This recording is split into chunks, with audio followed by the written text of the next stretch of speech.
Hi అండి. అందరికీ నమస్కారం. మన తెలంగాణలో ఉన్న రైతులకైతే మరోసారి శుభవార్త చెప్పడం అయితే జరిగింది. ఈరోజు మంగళవారం రోజున ఏదైతే రైతులకైతే ఇప్పుడు వానాకాలం పంట పెట్టుబడి సాయం కింద రైతు భరోసా రావాలో, దాంతో పాటు ఇప్పుడు వచ్చేసి మనకి వానాకాలంగా వచ్చేసి కొన్ని పంటలైతే నష్టమైతే జరిగినాయి కదా! సో, వాటికైతే నష్టపరిహారం ఇస్తామని చెప్పడం అయితే జరిగింది. మనకి సీఎంగా రేవంత్ రెడ్డి గారు నిన్న ఖమ్మంలో కూడా ఆయనైతే ప తిరిగారు కాబట్టి ఖమ్మంలో కూడా చాలా అంటే చాలా వాతావరణం కూడా చాలా ఇబ్బందికరంగా ఉంది కాబట్టి సో, కొన్ని కొన్ని జిల్లాల్లో ఇదే విధంగా అయితే ఉండడంతో కొన్ని రైతులకైతే నష్టపరిహారం డబ్బులైతే కేటాయించి వాళ్ళకైతే అండగా అయితే ఉంటామని చెప్పడం అయితే జరిగింది కాబట్టి సో, పూర్తి వివరాలు అనేది మనమైతే ఈరోజు ఈ వీడియోలో అయితే మనమైతే మాట్లాడుకుందాం. సో, మీకు రావాల్సిన రైతు భరోసా డబ్బులు గతంలో అయి ఇప్పుడు దాకా ఎందుకు రాలేదు? అలాగే ఇప్పటి నుంచి ఎప్పుడు వస్తదని మీరైతే తెలుసుకోవాలనుకుంటే ఈ వీడియోని మాత్రం చివరి వరకు చూడండి.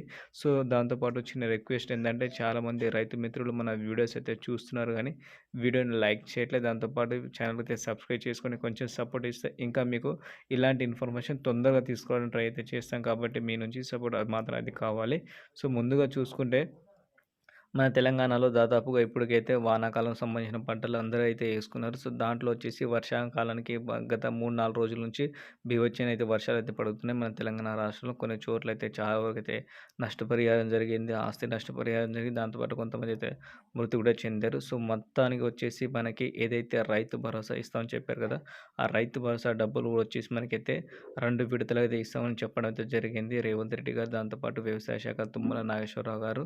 సో, ఏందంటే మొదటి విడతగా 1-5 ఎకరాలు, అదేవిధంగా రెండో విడతగా 5-10 ఎకరాలు ఉన్న రైతులకైతే విడుదలైతే చేస్తామని చెప్పడం అయితే జరిగింది. సో, మొదటి విడతలో వచ్చేసి దాదాపుగా మనకైతే ఒక 22 లక్షల మంది దాకా అయితే ఉన్నారు. సో, వీళ్ళందరికీ వచ్చేసి ఒక వారం రోజుల్లో వీళ్ళకి రావాల్సిన ఏదైతే డబ్బులైతే ఉన్నాయో అవైతే వాళ్ళ అకౌంట్‌లో అయితే జమ చేస్తామని చెప్పడం అయితే జరిగింది.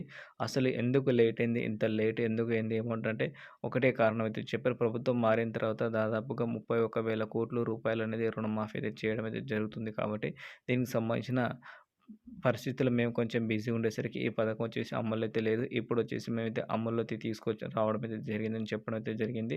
సో, ఎప్పటికైనా సరే ఏదైతే రైతులకు రావాల్సిన డబ్బులున్నాయో, ఆ డబ్బులైతే రైతుల ఖాతాలో చేరిపోతున్నాయి కాబట్టి 1, 2 రోజులైతే వెయిట్ అయితే చేయండి. మీకైతే రావాల్సిన ఏదైతే డబ్బులున్నాయో మీ ఖాతాలో అయితే జమ చేయడం అయితే జరుగుతుంది.